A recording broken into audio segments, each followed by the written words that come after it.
Yine çok güzel bir Türk yemeği yapacağız. Perde pilavı. Perde pilavını 3 parçadan oluşacak. Bir pilav kısmı var. Bir haşlanmış tavuk kısmımız var. Bir de hamur kısmımız var. Haşlanmış tavuk kısmı için tavuğumuzu suya koyup haşlamaya başladım. Yaklaşık 500 gram kadar tavuğa ihtiyacımız var. Onun dışında pirinçleri önceden suya koydum. Eğer vaktiniz varsa 1,5 saat soğuk suda, vaktiniz yoksa yarım saat sıcak suda beklemesi gerekiyor pirinçlerin. Hamuru da hazırladığınızda 1 saat buzdolabında bekleyecek. Sürenizi buna göre ayarlayın. Hangisini daha önce yapacağınızı ona göre karar verin. Kuş üzümü, badem, Antep fıstığı da koyacağız. Kuş üzümü zaten hazır durumda. Ama bademin kabuklarını sıcak suya koyarak çıkaracağım ve Antep fıstıklarını da tek tek kabuklarından ayıracağım. Sıcak suya koydum kabuklarını kolay soyabilmek için. Bir yandan da Antep fıstıklarının kabuklarını tek tek çıkarıyorum. Evet, demin de bahsettiğim gibi perde pilav yapacağız. Şimdi malzemelerimizi bir de tezgahın üzerinde güzelce görelim. Perde pilavın hamuru için gereken malzemeler: 150 gram un, 1 adet yumurta, 2 tatlı kaşığı tereyağı, 5 gram sıvı yağ, biraz tuz, 1 kaşık susuz yoğurt. Perde pilavımızın pilav kısmı için gereken malzemelerse 800 gram tavuk suyu. Tavuk suyumuz şu an burada görünmüyor çünkü şu an ocakta kaynamakta. 500 gram pirinç. Pirincimizi 1,5 saat önceden soğuk suda ıslatmaya başlamamız gerekiyor.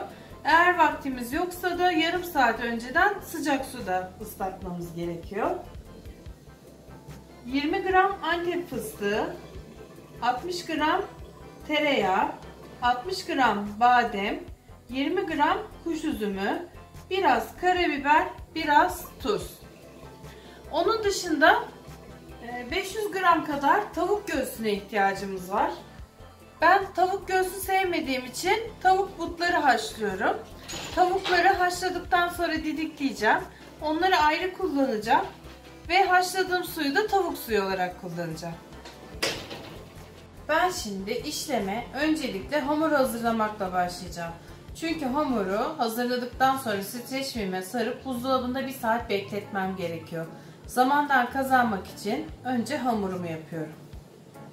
Malzemeleri kenara alıyorum.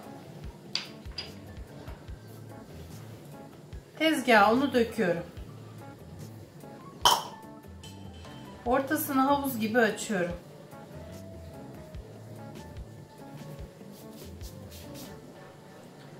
Ve ortasındaki boşluğa diğer malzemeleri koyuyorum.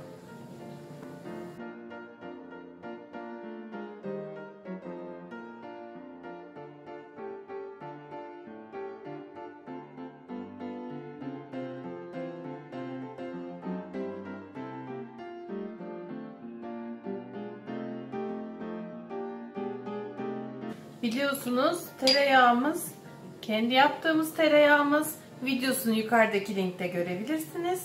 Aynı zamanda yoğurdumuz da kendi yaptığımız yoğurdumuz. Onun da nasıl yapıldığının videosunu yine şu an sağ üstteki linkte görebilirsiniz. Şimdi önce ortadaki malzemeleri karıştıracağım.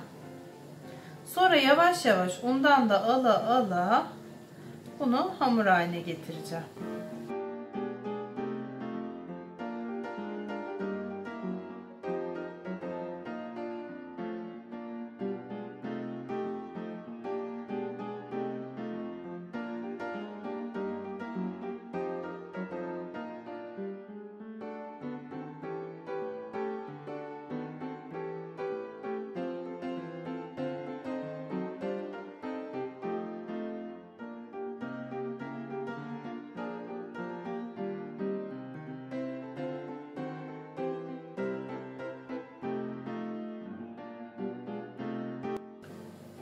Hamurun kıvamı kulak memesinden biraz daha sert olmalı. O yüzden çok az daha un ekleyeceğim. Ben yapıyorum gördüğünüz gibi. Anneme yardım etmek çok iyi bir davranış.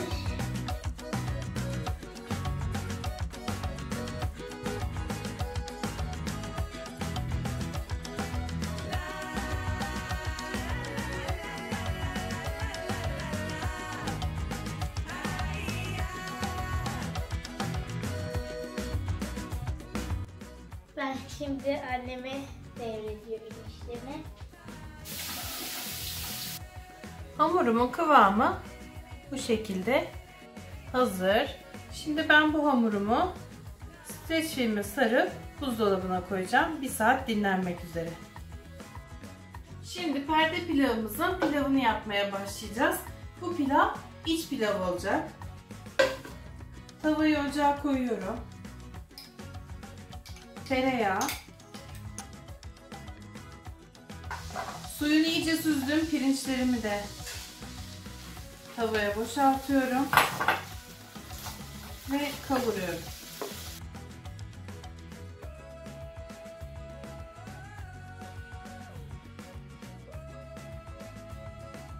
Biraz kavurduktan sonra tuzunu ekliyorum.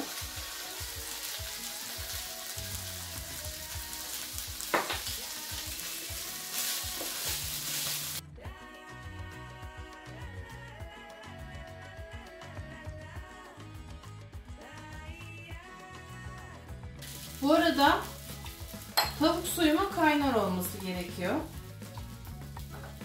Daha yeni ocaktan aldım. Yaklaşık 1'e 1,5 tavuk suyu koyacağız. Yani pirincimiz 500 gram, tavuk suyumuz 800 gram, 750-800 gram olabilir. Bardakla da ölçebilirsiniz.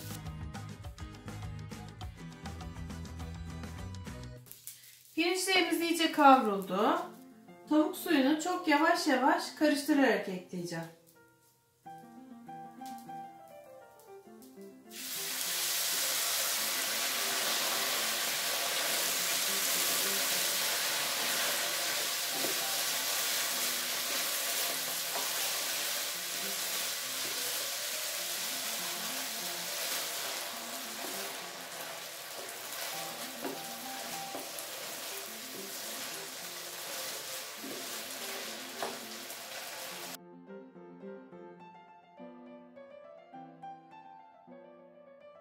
Şimdi klasik pilav pişirir gibi bunu pişireceğiz.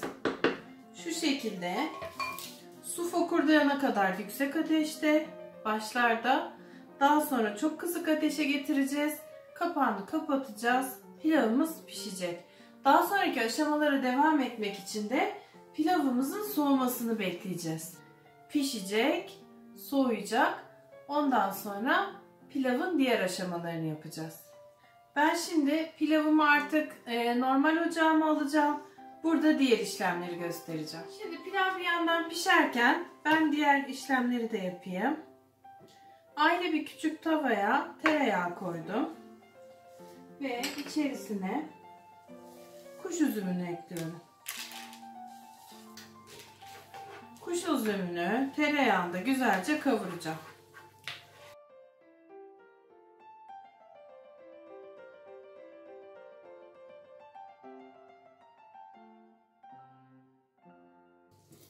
Şu şekilde kuş üzümlerini kavuruyorum.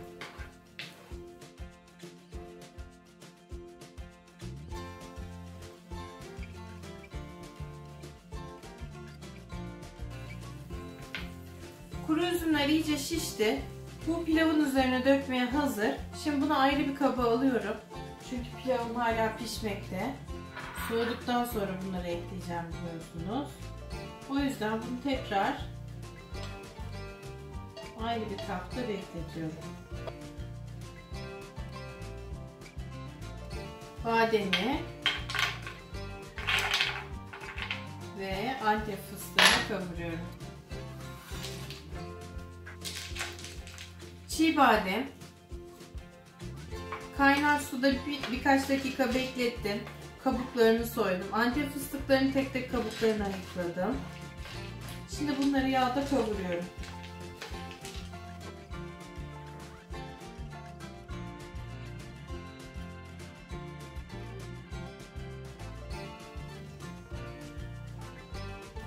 Antep fıstıkları ve badem de güzelce kavruldu. Bunları da ayrı bir kaba alıyorum. Pilavın üzerine eklemek üzere. Bu arada bademlerden birazını ayırdım ve yatay olarak ikiye kestim. Onunla hamurun üzerini süsleyeceğim. Şimdi bir yandan pilavı beklerken tavuk didikleme işlemimizi yapalım. Tarifin orijinali 500 gram tavuk göğsü, kemiksiz. Biz ailece tavuk göğsünü çok sevmediğimiz için ben but aldım. Dolayısıyla 700 gram aldım. Kemik payları da gidecek çünkü. Şimdi buradan haşlanmış tavuktan parçaları küçük küçük ayrı bir kaba didikliyorum.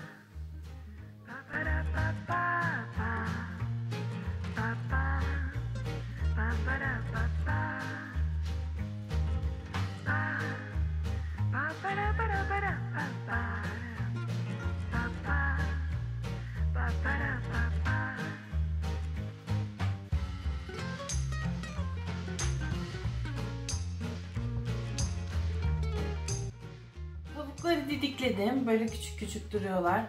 Pilav hazır olduktan sonra bunlar da işe yarayacak. Bunu da bir kenara koyuyorum. Şimdi ben buzdolabından streç filme sardığım hamurumu çıkarttım. 1 saat dinlendi. Şimdi hamurumu açacağım. Bir yandan doğal tereyağım kalmadı. Market tereyağım var. Bununla tencere veya kalıbımın dibini yağlayacağım. Bir de kalıba ihtiyacım var. Aslında bu bakır tencerelerde çok güzel oluyor. Benim de bakır tencerelerim var. Ama yıllardır ben onları kalaylamadım. Biraz dekor gibi duruyorlar. O yüzden onları kullanmak istemiyorum. Onun yerine pasta kalıplarından birini kullanacağım. Bunu serpin ilk önce. Sonra oraya hamurunuzu koyun. Ben şimdi yine devam ediyoruz. Yine bir de üstüne koyuyoruz. İyice emmesini sağlıyoruz. Evet, biliyorum.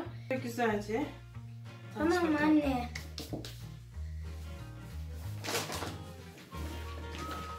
Dur şimdi. Ne oldu? Nasıl oldu? Arada böyle döndürüyoruz, tamam mı? Nasıl oluyor? Güzel olmuyor, eline sağlık. Döndüreyim mi? Çek oklayı.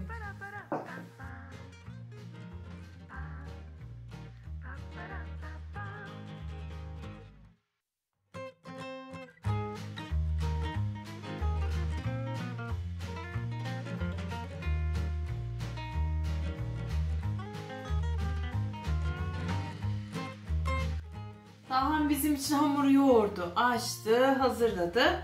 Ben de kalıbımın dibini tereyağıyla bolca yağladım. Normalde bakır tencerede çok güzel oluyor bu perde pilavı. Ama bakır tencereler uzun zamandır kalaylanmadığı için riske girmek istemiyorum. Ve bir pasta kalıbımı dibine ve duvarlarını yağlayarak kullanacağım. Şimdi bademlerimden birazını ayırmıştım. Ortadan ikiye kesmiştim hatta yatay olarak. Bunlarla bir desen yapacağım. Kalıbımın dibine. Bu bizim perde pilavımızın tepesi olacak aslında. Böyle çiçek gibi bademleri yerleştiriyorum.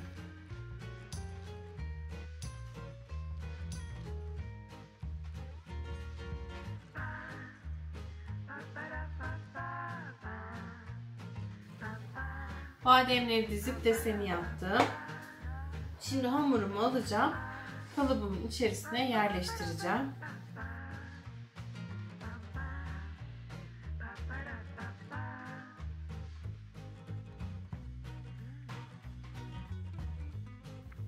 Kenarından artanlar sorun değil. Onlar işimize yarayacaklar hatta. Artması önemli.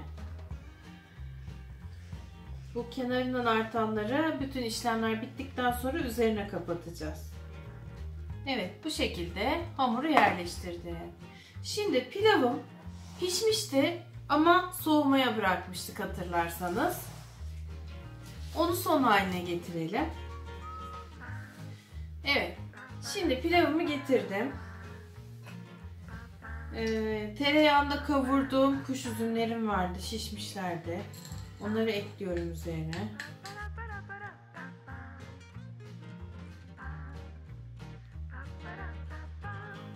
Sonra biraz karabiber ekliyorum üzerine.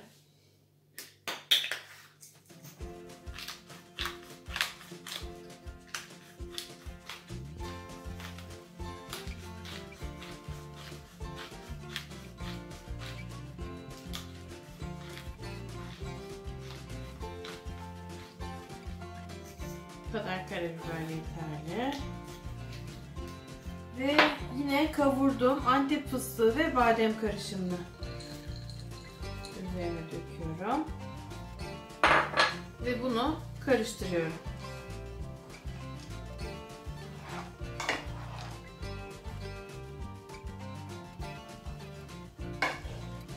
Bunun iç pilavdan tek farkı iç pilava ciğer de konuyor. Bunda ciğer yok.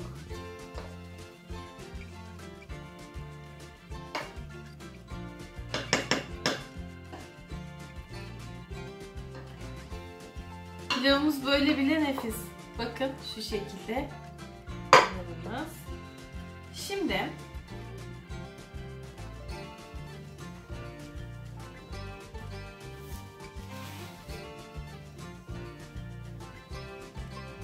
Şimdi hamurumun içerisine bir kap pilav, bir kap tavuk, sonra tekrar pilav şeklinde dizeceğim.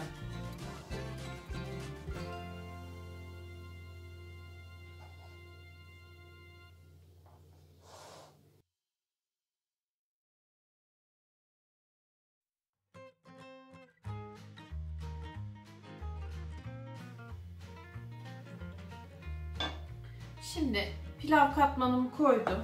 Araya biraz tavuk dizeceğim.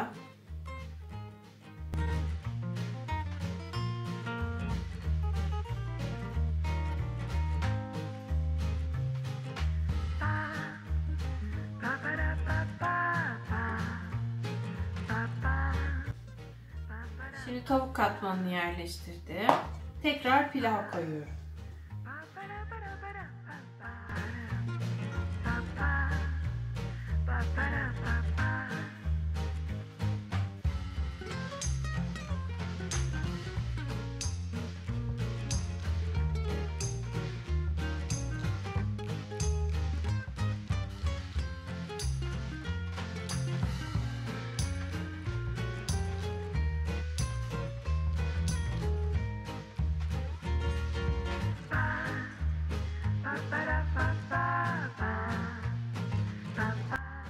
Şimdi kenardan artan hamurları içe doğru kıvırıyorum.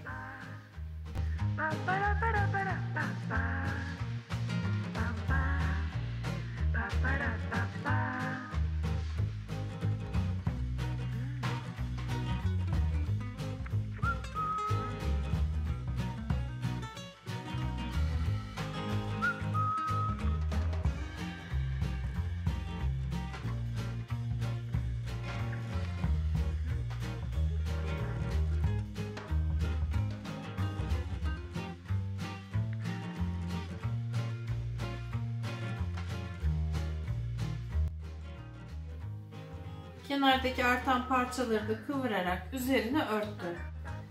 Perde pilavım hazır.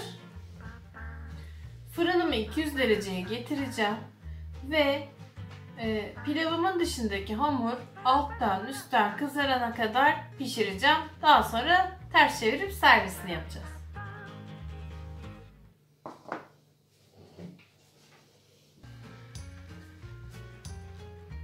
Fırını 200 dereceye ayarladım. Önceden ısıttım. Şimdi perde pilavımı fırına koyuyorum.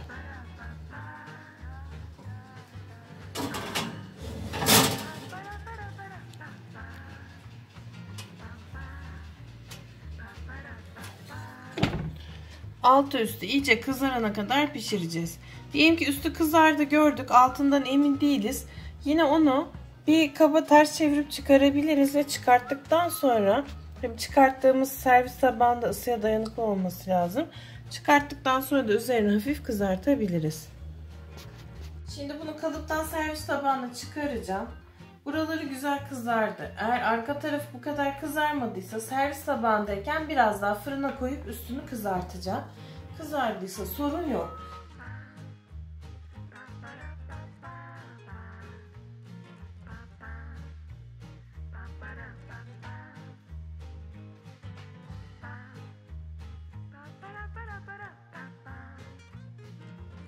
Tek parça çıktı, çok güzel ama üzeri beyaz. Bunun kızarık olması güzel duruyor. Tekrar fırını üstten açacağım ve üstünü kızartacağım. Yukarıya da yakın koyacağım bunu. İşte perde pilavımız hazır. Üstü de kızardı. Şimdi bir güzel dilimleyip yemeye geldi sıra.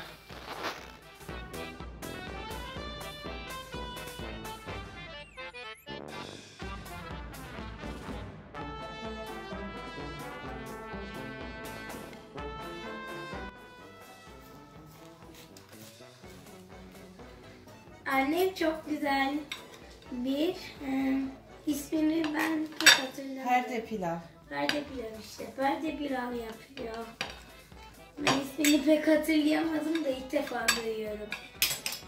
Umarım ilk defa duyduğumdan dolayı Umarım seversin. evet, umarım beğenirim. Annem kesti. Perde pilavının içinde neler var anne? Pilav ve tavuk var. Çok iyi. Badem var. Çok Böyle. iyi. İkisine de bayılırım.